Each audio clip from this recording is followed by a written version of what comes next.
New tonight, the president awards the Congressional Medal of Honor to an Arkansas native for his heroism during the Vietnam War. News 8's Petrimoulx reports both the president and fellow soldiers spoke about the bravery of Sergeant Major John L. Cowley. Retired Sergeant Major John Canley betrayed no emotion as he stood at attention and became the 300th Marine to receive the nation's highest award for valor. But those who fought with him say it was an emotion that made him beloved.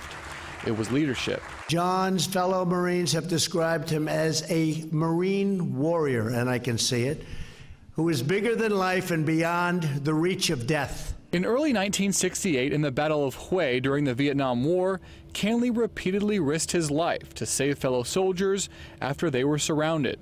John waged 7 straight days of unrelenting combat. When his commanding officer was severely wounded, Canley took over, exposing himself to fire while leading attacks on enemy positions. It's not just the president who speaks about Canley's bravery. It also comes from the men who fought alongside him. His reputation was that he never ducked, he never crawled. In a video produced by the military, comrades talked about Canley as a man without fear. During firefights, when we'd be all hugging Mother Earth,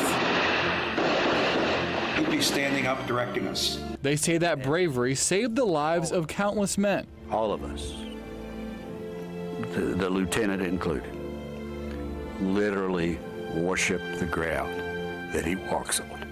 Some of those men were at the White House Wednesday, bursting with pride as John Canley received the medal they knew he deserved. In Washington, I'm Petrimoulx.